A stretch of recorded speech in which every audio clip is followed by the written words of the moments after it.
Welcome to Hollywood Insider Help, where you can learn more about how to earn a good living as an author, screenwriter, producer, or podcaster. Remember, you can find great live and on-demand training designed to help you earn a good living making media you love at nancyfultonmeetups.com and nfm24.com. Our host is Nancy Fulton. Let's dive in. People who come to Hollywood to work in the entertainment industry come from every walk of life, every culture, every country, every profession, and every state. Because Hollywood has its own unique culture and set of expectations, people sometimes struggle to fit in here. And that can make it very difficult for them to find paying work or to work with the kind of people who can advance their career. This is a quick primer designed to help you better understand Hollywood's culture and how it hires, fires, and collaborates. The following characteristics make you much more likely to be successful in the entertainment industry. You must be talented, trained, and skilled, so the work you do is instantly perceived as competent, and ideally, you are perceived as head and shoulders above the competition. You must be entirely reliable and reliably good, so that anyone who hires you or introduces you to someone who hires you is well served. You must be able to collaborate effectively with almost anyone who is competent, and you must be very effective at presenting yourself and your work. You must be actively building new business relationships all the time, and you must be actively on the lookout for work for yourself and for those you like to work with. Now, there are some economic realities that govern the entertainment industry, and those realities have an impact on you. Film, television, theater, all these businesses are risky businesses. Studios, producers, agents, and managers can only guess what people will like and how long they will like it for. Mostly projects are produced with borrowed and/or invested money. That means whoever's running the show is going to be held accountable for failure to make a profit. Their career and their personal fortune will be harmed if they can't deliver work people like profitably. The holy grail is people they can trust to deliver high-quality content for free or cheap. Those people build a reputation that lets them pick and choose who employs them. Many people entering the entertainment industry are easy prey for people who do business badly and who may also be new to the industry.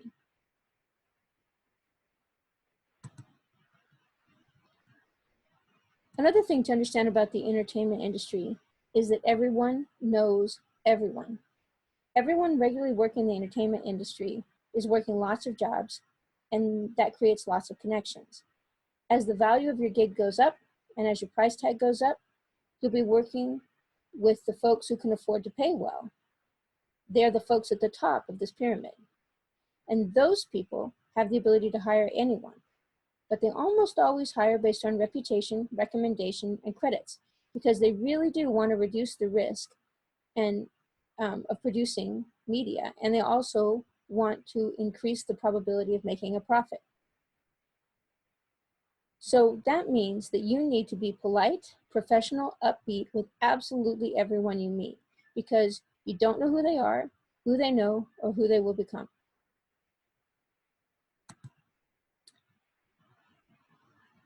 In order to be successful in the entertainment industry, especially early on, you almost always have to specialize. There's no way that you can compete as a generalist with people who specialize. They have the time to become very good at what they do. And getting pigeonholed as someone who does something good is your key to rising fast. Having a range of skills is good because it makes you competent, easy to work with, and prepared to anticipate issues that may arise, but you have to acquire a solid niche you are known for in order to be able to go easily from gig to gig. Even a producer, who really has to be something of a generalist, has to decide if they're working in indie film, web series, television, drama, science fiction, documentary. And people really do remember you by the role that you play. Getting remembered as a camera operator and an editor, or a writer and an actor, is challenging. If you see significant progress on a project, you'll be remembered for the role you played on that project. Credits on IMDb and recommendations on LinkedIn are proof positive that you are great at what you do. To build your career and get ever better and more high-paying jobs, you need to get work on projects that generate professional credits that people can find on IMDb. And having lots of short films is really not ideal. You also need recommendations from people who have seen your work. The easiest way to capture those recommendations is on LinkedIn, where people who read the recommendations can also see who gave them. When you're working on projects that don't get finished or don't get distributed, it means that you're earning less. If they don't pay you well, they might be good hope for developing your craft or your art, but they're not really giving you credits most professionals are going to find meaningful. Building your IMDb Pro resume and LinkedIn account, acquiring credits, creating connections, and getting recommendations is how you create a resume that people can glance at, believe, and then hire you based upon. You also probably need to build a website that lists your credits and has a link to your reel. So let's spend a couple of minutes talking about where to find paying jobs. Craigslist.com, if you look in the film and television section, has jobs that for writers, actors, and producers, as well as camera operators and so forth.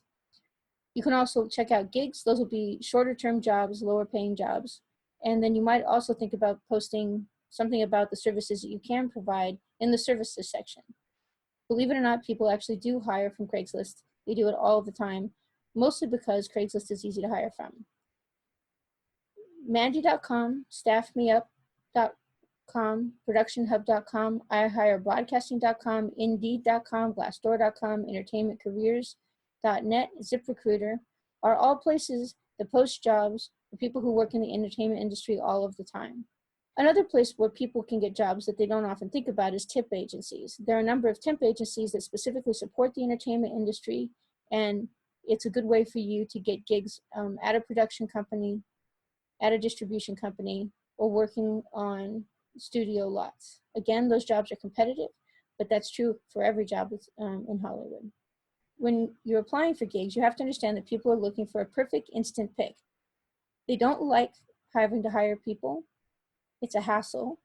You always get 15,000 times more applicants than you anticipate getting, and most of them are not very good, and very few of them actually read the job placement and make sure that they're applying for a job for which they're qualified and they're providing the information that they were asked for. You want to make sure that you apply as soon as possible after the ad is posted. If you can be in the first 5 to 10 applicants, you're in a much better position to actually get the gig. You want to make sure that you read the job posting and reply with a response that says you have all the skills and experience they asked for and indicates that you want the job. If you can drop studio names, a celebrity producer, director, or actor, or show and movie names that you've worked on or worked with, you should do that.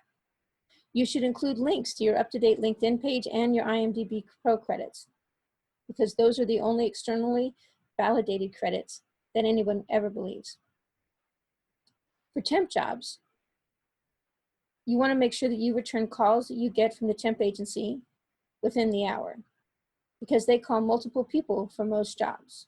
When you get the opportunity to be interviewed for a gig or for a job, you need to make sure that you know how to persuade people to actually give you what you're asking for. The first thing to remember is that people really hate the process of hiring. They are looking for a perfect instant pick. You want to be that pick. You want to research whoever's hiring you before you go to the appointment or take a call. You want to know them, know their work, the company's work, who they have worked with in the past that you might know, and you want to make them talk as much as possible about what they want. They have a checklist in their head that has to be met before they can hire someone. And the guy that checks most of those boxes and meets their time and money requirements, that's the guy that's going to get the gig. You want to talk about money only after they bring the topic up, and if possible, you want to get them to name the price that they want to pay first. You can always choose to say, I can't afford to work for that. You don't want to accept a job without knowing how much and when you're going to get paid.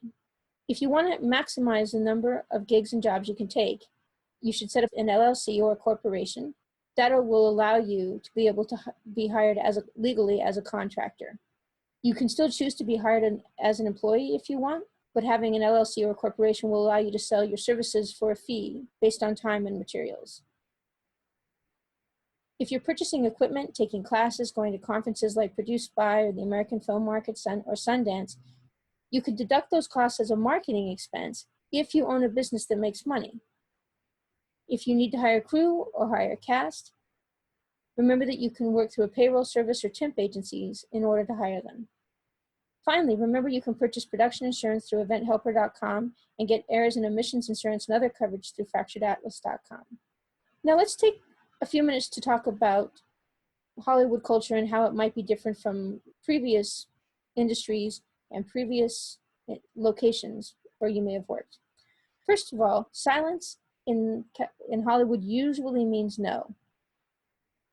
And you shouldn't take that personally. Someone's failure to return a call, especially if you followed up with them a couple of times, people choosing not to respond to faxes, or people posting job applications and you replying and then them not responding to you, all of that is pretty normal. In the entertainment industry, because you don't know who anybody's related to or who they're likely to be in the future, you don't want to make the mistake of turning down somebody who's really good.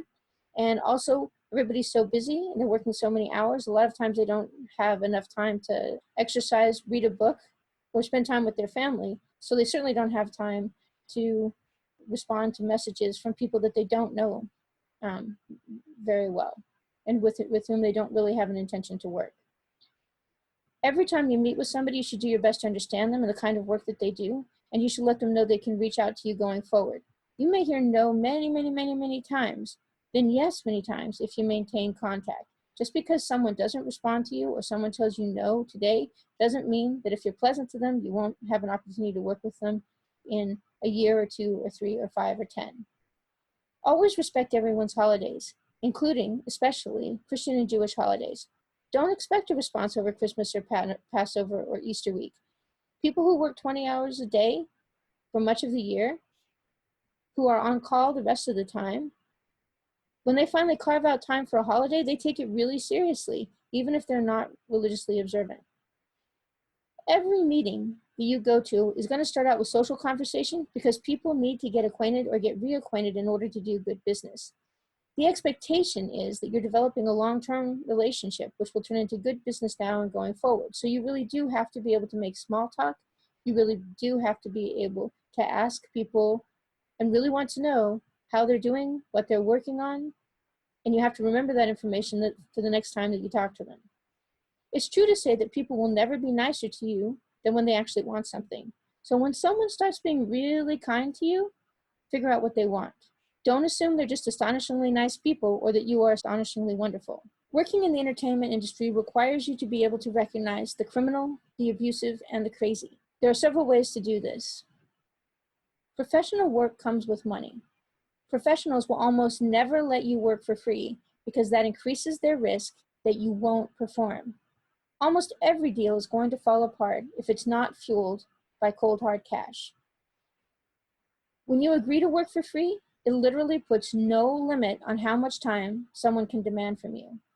If you are going to work for free, you might as well hire yourself, and then you'll actually own what you create. Professionals in the entertainment industry have LinkedIn credits and IMDb credits that indicate they've done other projects like the one that you're working on. So when you meet somebody who says they're a producer and they're telling you that they're going to do a $10 million film, you look them up and they don't have anything on LinkedIn and they don't have anything about themselves on IMDb. That's a big red flag. Professionals have a schedule and a plan of action and a strategy that normal humans can understand. And they'll share this plan with people they work with because they know that it helps make sure that the plan is actually going to come off. They don't keep secrets. They aren't trying to hide things. Professionals deliver. Things happen when they're supposed to happen. They do what they say they're going to do. And generally, professionals are worried about getting sued, so they avoid being verbally or physically abusive. Now, I want to put just a quick adjustment into this information. At the very top of the industry, this rule about not being abusive doesn't always hold because many people won't walk away from big money or take the risk of damaging their careers with a lawsuit. This is how things like Bill Cosby's assault on women goes on for years. The common wisdom when you're working with somebody at the top of the industry who turns out to be verbally abusive, or makes you work 24 hours a day, which is really a kind of physical abuse, is that you should do your job and then find another gig and then leave their employment. Generally, getting away from abusive people as soon as possible is kind of the only way to keep your career, your sanity, and your self-respect. But generally, you don't choose to sue them and you don't choose to engage in a direct conflict with them, because then you get a reputation for being difficult or for being litigious. So what you do is you just go get another gig. It's not the best way to behave. It's not necessarily how the entertainment industry should run, but you'll find that that's the decision that people make over and over and over again, because at the tip top of the industry, no one really wants to get a reputation for being a problem. The smaller a production is and the fewer people that are working on it, the more risky it is likely to be from a payment perspective and a physical security perspective. This is particularly true when the unions aren't involved. Unions vet projects for their members. The IRS in the state of California says that all cast and crew on a film or television set are employees. Producers cannot arbitrarily break minimum wage rules or pay people as 1099 employees. Producers are obligated to provide workers' compensation. They can hire a payroll service to manage payment, or they can work with an employment services company like a temp agency to ensure people are paid, and also covered by standard employment insurance. But just because somebody says, "Hi, I'm a producer and I want to hire you and I'm going to pay you under the table and I'm going to pay you as a 1099 employee," doesn't make that legal. And real producers know that.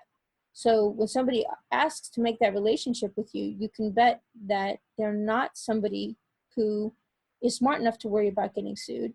And you can also be certain that just like they're cutting the corner of making payroll or paying people legally, they're likely to be cutting other corners as well. You have to always be mindful of your personal and financial security. It is far better to decline jobs when you think someone might be a criminal or abusive or crazy than to take them. There are some mistakes that people make which make them unemployable. If you're working in a key role on a project where someone is hurt or injured, that makes you really hard to employ. You are a lawsuit waiting to happen because there's already a record of somebody being injured or hurt on your set. Filing a lawsuit, even when it's justified, against a well-known producer, actor, director, etc., can make you unemployable because people think you're litigious. Usually you don't want to, if you're a producer, you don't want to hire people who are problem children. And if you are a key cast or crew member, you don't want to work on a project where the producer is a problem child. Leaving a project in production, particularly when you're in a key position, is a very good way to become unemployable. The higher up you go, the worse that is for your opportunity to work going forward.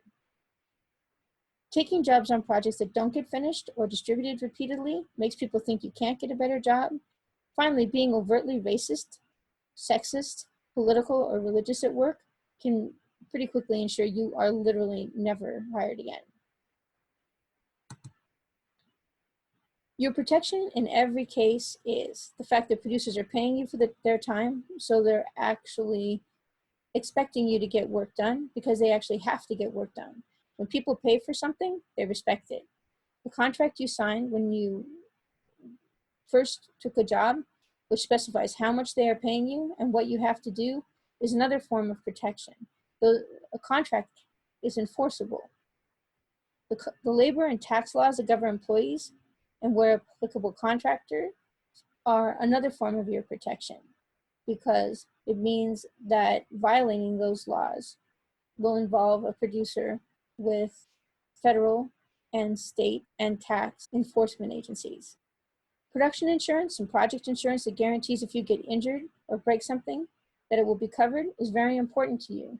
When you work on projects that don't have that kind of insurance and you break something, it's quite possible that you'll end up having to cover that expense. The good reputations of the people you work with and for protect you because those people want to keep those good reputations. People who want to protect their reputations tend to behave responsibly and professionally, and they tend to ensure that their projects go forward without a hitch. Finally, your talent and your skill at doing what you do well is important because it makes you hard to replace. Your surest path to success in the entertainment industry is having a large paying audience that loves your work. If you have that, there's a good chance you'll be able to make a living at what you do. And this is true whether you're a writer, director, producer, director of photography, or sound designer. If you are ever going to work for free, work for yourself to create content that creates an audience. If you have multiple people who routinely pay you to do high-value, high-cost projects, then you are poised to have a successful career. I wanted to mention a couple of tips and tools that I think you'll find useful.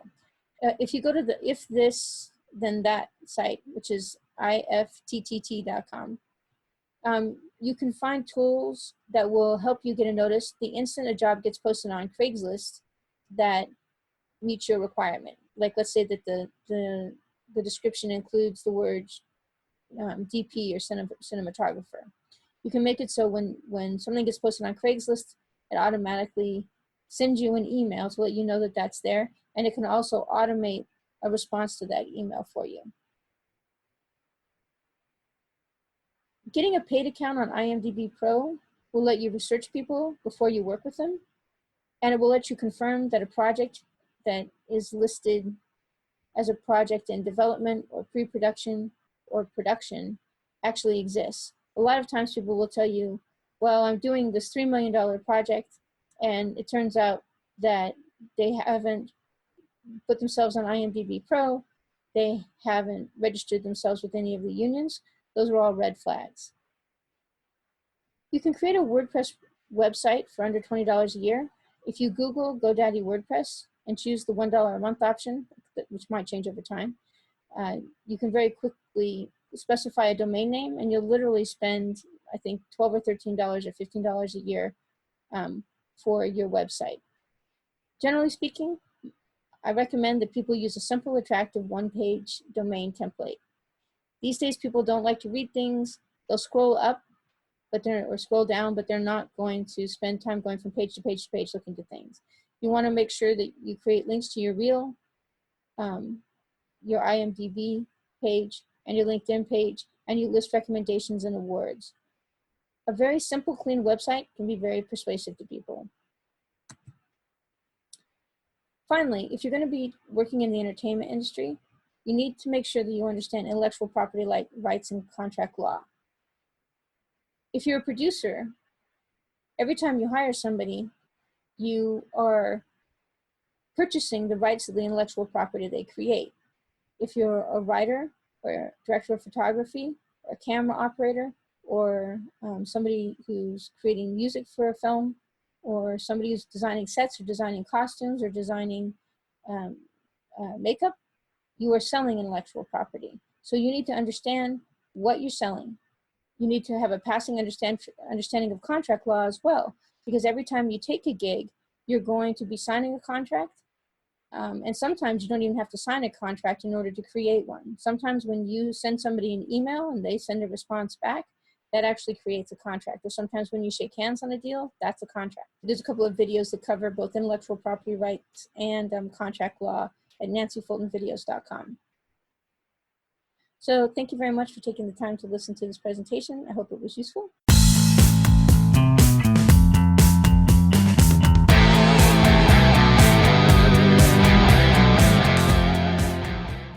Thanks for listening to the Hollywood Insider podcast.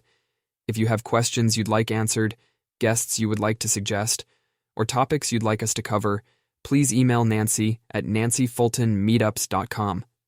If you like what you hear, please click to follow the podcast and give us a kind word in the comments. If you find our thoughts and suggestions help you, please share our podcast with other creators who need help. We love being of service to creative minds. This podcast is produced by No Better Friend Entertainment, and this audio recording was copyrighted in 2024. All rights reserved. Music for this episode is licensed for commercial use from pond5.com.